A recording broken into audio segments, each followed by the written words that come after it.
धन्यवाद कार्यक्रम सञ्चालकलाई।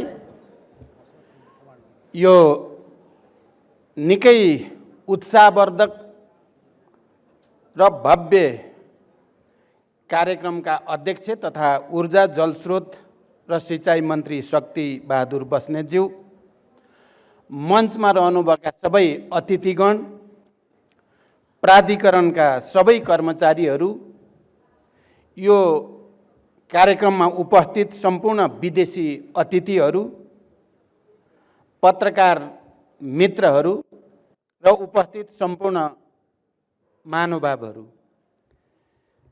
नेपालको सबैभन्दा ठुलो सार्वजनिक संस्थान नेपाल विद्युत प्राधिकरणको 38औं वार्षिकोत्सवमा प्रमुख अतिथिका रूपमा यस कार्यक्रमलाई सम्बोधन गर्न पाउँदा मलाई विशेष हर्ष र गर्वको महसुस भएको छ।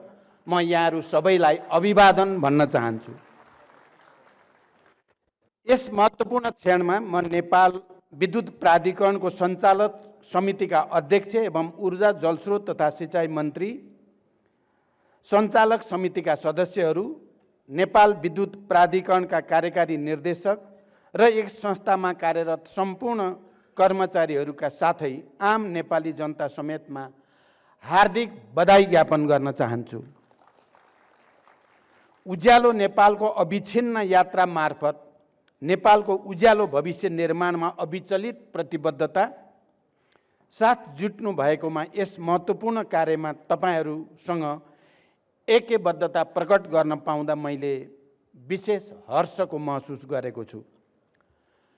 विद्युत प्राधिकरणको 38औं वार्षिकोत्सवलाई सम्बोधन गर्न यस रोस्टममा आउँदै गर्दा मैले 2073 को श्रावणमा दोस्रो पटक प्रधानमन्त्री हुँदा देशले वर्षातको समयमा समेत बिहोरिरहेको लोड सेडिङको कहाली लाग्दो अवस्थालाई सम्झिरहेको छु।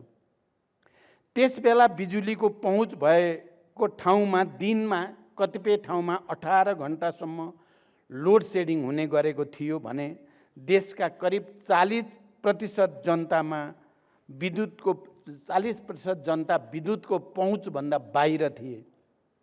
लोड सेडिङको कारण उद्योग व्यवसायको अवस्था निकै नै दयनीय थियो र नागरिकको दैनिक क्रियाकलाप नराम्ररी प्रभावित थियो। प्राधिकरणको वित्तीय अवस्था अत्यन्तै नाजुक थियो भन्ने कुरा अहिले भर्खरै प्राधिकरणका कार्यकारी निर्देशक कुलमान घिसिङजीले प्रस्तुत गर्नुभएको तथ्याङ्कबाट पनि प्रष्ट भएको छ। त्यस्तो बेला मैले 3 महिनाभित्र देशमा लोड सेडिङ अन्त्य गर्ने र प्राधिकरणलाई घाटाको स्थितिबाट नापामा लाने कुरा गर्दै गर्दा मानिसहरूले पत्याउँदैनथे र प्रधानमन्त्रीले मजाक गरेको हो कि भनेर पनि प्रचार भएको थियो। कतिले त लोड सेडिङ यदि अन्त्य भयो भने खुला मञ्चमै आत्महत्या गर्ने कुरा पनि गरेका थिए। प्राधिकरणको कार्यकारी निर्देशकमा कुलमानजीलाई ल्याएपछि हाम्रो सङ्कल्प, इमान्दारी र मेहनतको कारण हामीले 18 घण्टाको लोड सेडिङ अन्त्य गरेर देशलाई उज्यालोतर्फ अघि बढाएका थियौँ। नदी नाला र हिम श्रृङ्खलाको बाहुल्यताले जल सम्पदामा प्रकृतिको आशीर्वाद प्राप्त हाम्रो देश जलविद्युत उत्पादनमा अत्यन्त उच्च सम्भावना भएको देशको रूपमा परिचित छ। देशभित्र पनि विश्वभरि पनि जलवायु जोखिमसँग सम्बन्धित पक्षहरूलाई समेत मनन गर्दै बिना विलम्ब यो अवसरको उपयोगिता लिन हामी पछि पर्नु हुँदैन। आन्तरिक विद्युत खपतको वृद्धि गर्दै, किनकि हामीले आन्तरिक विद्युत खपतलाई उच्च प्राथमिकतामा राख्नै पर्दछ, वृद्धि गर्दै ऊर्जा सुरक्षा हासिल गर्नुका अतिरिक्त स्वदेशी विद्युत माग पूरा गरी बढी भएको परिमाणको विद्युत निर्यातका लागि समेत स्पष्ट लक्ष्यका साथ हामी अगाडि बढिरहेका छौँ।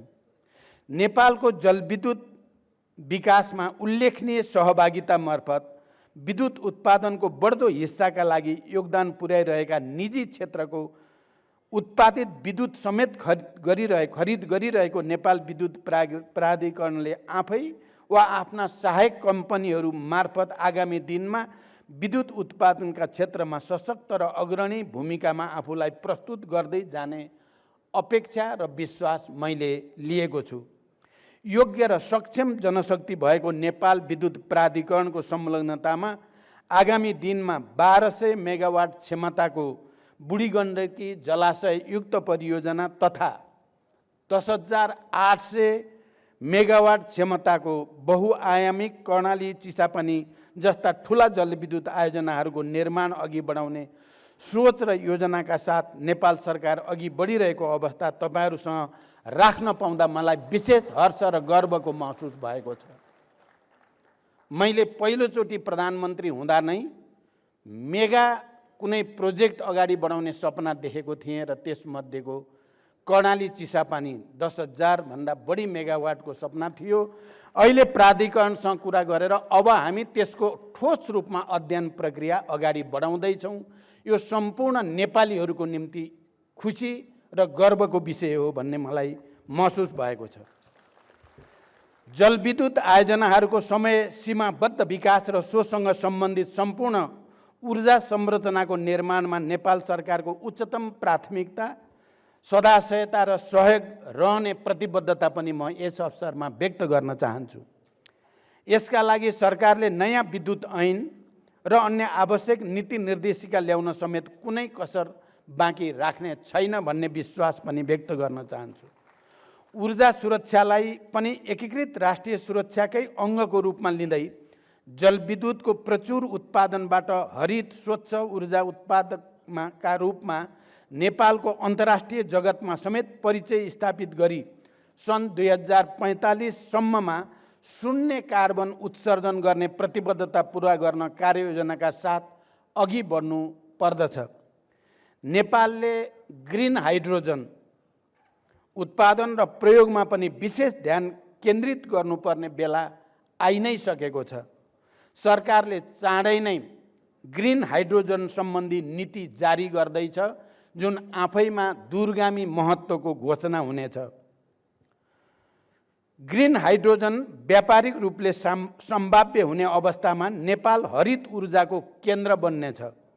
यसबाट सरकारले स्वच्छ र नवीकरणीय ऊर्जाको विकास र खपत गर्दै कार्बन उत्सर्जन घटाउने लक्ष्यमा सहयोग पुग्नेछ। तसर्थ म सम्बन्धित निकायलाई यस सम्बन्धी थप अनुसन्धान र ज्ञानमा आधारित प्रविधिको विकासमा जोड दिन विशेष आग्रह गर्न चाहन्छु। विश्वव्यापी रूपमा भइरहेको जलवायु परिवर्तनले नेपालको जलस्रोत क्षेत्रमा परिरहेको प्रभाव अत्यन्त संवेदनशील रहेको छ। विद्युत उत्पादन र लगानीको दीर्घकालीन योजना निर्माण गर्दा जलवायु परिवर्तनले भविष्यमा पार्न सक्ने असरको प्रक्षेपणलाई अवलम्बन गर्न पनि त्यत्तिकै जरुरी छ। आज मासिक 20 युनिटसम्म खपत गर्ने ग्राहकलाई निःशुल्क विद्युत उपलब्ध गराउने निर्णयबाट गरिबीको रेखामुनि रहेका करिब 20 लाख घरधुरीले निःशुल्क रूपमा विद्युत प्रयोग गरिरहेका छन् भने जहाँ खेतीयोग्य जमिन त्यहाँ सिँचाइ कार्यक्रम अन्तर्गत सिँचाइमा प्रयोग हुने विद्युतमा 75% सम्म शुल्क कम गरिएको छ, जसबाट कृषि उत्पादनमा प्रत्यक्ष योगदान पुग्ने विश्वास हामीले लिएका छौँ। आगामी 2 वर्षभित्र सबै नेपाली जनताको घर दैलोमा विद्युत पुर्याउने लक्ष्य अनुरूप नेपाल विद्युत प्राधिकरणले विद्युतीकरणलाई प्राथमिकताका साथ अघि बढाइरहेको छ। अहिले भर्खरै हामीले सुन्यौँ पनि। सोही अनुरूप अपेक्षित लक्ष्य हासिल गर्न प्राधिकरण सफल हुनेमा म विश्वस्त छु। यसबाट आम जनताको जीवनशैलीमा सकारात्मक परिवर्तन आउनुको साथै अर्थतन्त्रले समेत उल्लेख्य गति लिनेछ भन्ने विश्वास गरिएको छ। सरकारले उपयुक्त नीति र कार्ययोजना सहित आन्तरिक विद्युत माग वृद्धि गर्न विद्युतीय सवारी साधनहरू, विद्युतीय चुलो आदिको प्रयोगमा प्रोत्साहन गरेको छ र आउने दिनमा पनि त्यो नीतिलाई कायम राखिनेछ। साथै बढी विद्युत खपत गर्ने उद्योग कल कारखानाको स्थापना र सञ्चालनमा उपयुक्त वातावरण निर्माण गर्न र विद्युतको अधिकतम उपयोगलाई राष्ट्रिय अर्थतन्त्र र समृद्धिको मजबुत आधारको रूपमा आत्मसात गरी अघि बढ्न सम्बन्धित सबै मन्त्रालय र निकायहरूको आपसी समन्वयमा मैले विशेष जोड दिँदै आएको छु र प्राय मन्त्री परिषदको बैठकमा यो विषयलाई प्राथमिकताका साथ व्याख्या गरिँदै आएको छ। आर्थिक समृद्धिको अभियानमा प्राधिकरणले आफूलाई अब्बल साबित गर्दै सशक्त भूमिका र दायित्व बोधसहित आफ्ना विविध परियोजनाहरू प्रक्षेपित कार्यतालिकाभित्रै सम्पन्न गर्न अपरिहार्य रहेको तर्फ समेत मैले प्राधिकरणको विशेष ध्यानाकर्षण गराउन चाहन्छु। प्राधिकरणको प्रगतिमा देशको उज्जवल भविष्य समेत जोडिएको छ। मैले यहाँ बस्दै गर्दा कार्यकारी प्रमुखसँग सोधेँ, यो सबै कर्मचारी विद्युत प्राधिकरणकै हो या बाहिरबाट मान्छे ल्याइया हो भनेर सोधेँ। अनि उहाँले बताउनु भयो कहाँ 15-16 हजार छन्, सब प्राधिकरणकै हो। मैले धेरै खुसी लागेको छ। तपाईँहरू सबैलाई पनि म विशेष धन्यवाद भन्न चाहन्छु।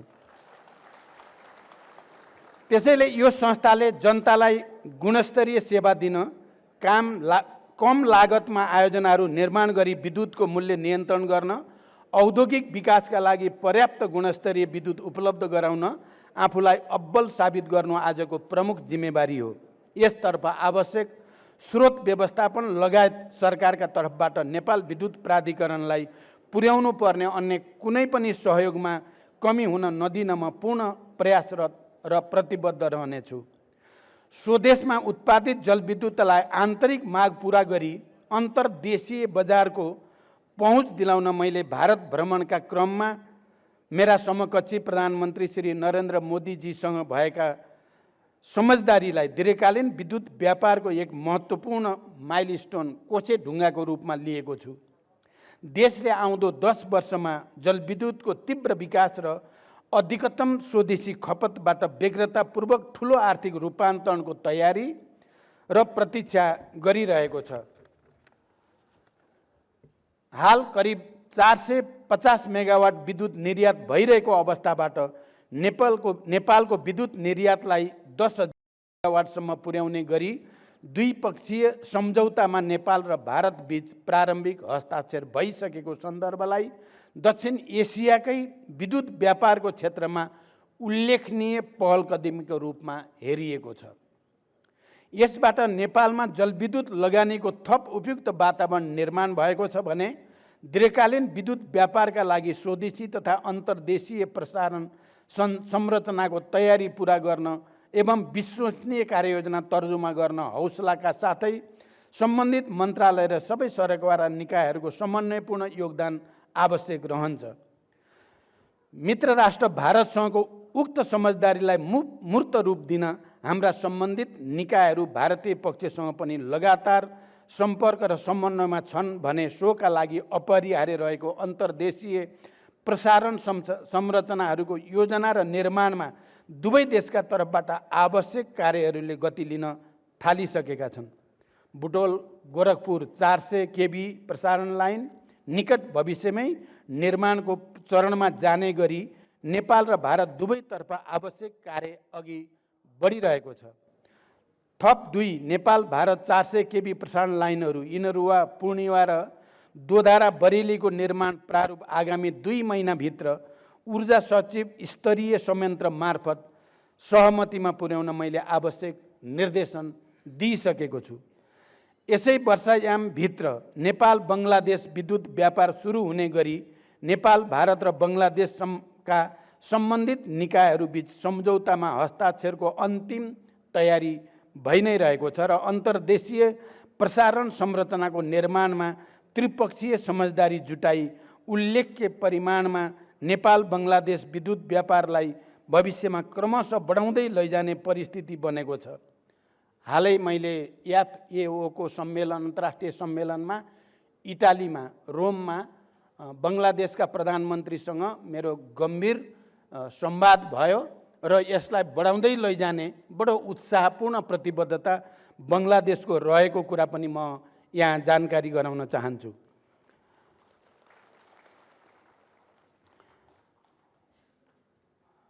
मेरो आगामी महिनामा हुने चीन भ्रमणमा ऊर्जा क्षेत्रका सम्बन्धमा दूरगामी र महत्त्वपूर्ण सहमति हुने विश्वास पनि मैले लिएको छु। नेपालमा जलविद्युत विकासको इतिहास 112 वर्षभन्दा पुरानो भए तापनि जलस्रोतको प्रचुर सम्भावनाको सदुपयोग गरी लाभ लिन सकिरहेका थिएनौँ र अझै पनि छैनौँ। खोला नाला बगिरहने तर त्यसबाट प्रचुर फाइदा लिन नसक्ने विडम्बनापूर्ण स्थितिबाट हामी गुज्रिनु पर्यो। यसको अन्त्य गर्न अहिले योजनाबद्ध रूपमा काम अगाडि बढिरहेको छ। अहिले देशभरका खोला नाला तथा नदीहरूमा जलविद्युत आयोजनाहरूको विकासका लागि केही न केही काम भइ नै रहेका छन्। नदी प्रवाही जलविद्युत आयोजनाहरूको बाहुल्यताले नवीकरणीय स्वच्छ विद्युतीय ऊर्जाको प्रयोगबाट ग्रिन हाइड्रोजनको उत्पादनमा नेपालले आफूलाई अग्रणी भूमिकामा स्थापित गर्न सक्ने बृहत अवसर सदुपयोग गर्न हामी चाँडै आवश्यक नीति तर्जुमा गर्दछौँ र भारत लगायत अन्य देशहरूसँगको सहकार्यलाई ग्रिन हाइड्रोजनको व्यापारिक उत्पादन, भण्डारण, परिवहन र विद्युतीय रूपान्तरणमा मार्ग प्रशस्त गर्दै अघि बढ्ने योजनाको तयारी भइरहेको हुँदा नेपाल विद्युत प्राधिकरणले यस कार्यमा रिसर्च एन्ड डेभलपमेन्ट लगायतका गतिविधि मार्फत प्रविधि मैत्री रूपमा आफूलाई समेत तयारी अवस्थामा राख्ने अपेक्षा मैले लिएको छु। आउने पिँढीलाई अँध्यारोमा राख्ने या उज्यालो भविष्य दिएर जाने भन्ने गम्भीर प्रश्न हाम्रो पुस्तालाई सदैव रहेको छ र रहिरहनेछ। एउटा आयोजना सम्पन्न हुन 5-6 वर्ष समय लाग्छ, तसर्थ हाम्रो पुस्ताले गुणस्तरीय सेवा प्राप्त गर्न र आउने पिँढीलाई उज्यालो भविष्य दिन विकासका कार्यमा राजनीति गर्ने होइन, सबै इमान्दार भएर एकजुट हुन जरुरी छ। अन्त्यमा नेपाल विद्युत प्राधिकरणले सम्भव भएसम्म आफूले प्रवाह गर्ने विद्युत सेवामा कुनै कमी हुन नदिई उल्लेखनीय नाफा आर्जन सहित आम नेपाली जनताको मन जित्ने गरी आफ्नो कार्यक्षमता प्रदर्शन गर्न सकेकोमा प्राधिकरण सञ्चालक समिति, कार्यकारी निर्देशक, सिङ्गो नेपाल विद्युत प्राधिकरणलाई बधाई दिँदै थप समर्पणका साथ उज्यालो नेपालको यात्रामा अविचलित भई लागिरहन हार्दिक शुभकामना व्यक्त गर्दै बिदा हुन्छु। धन्यवाद। अभिवादन। We'll be right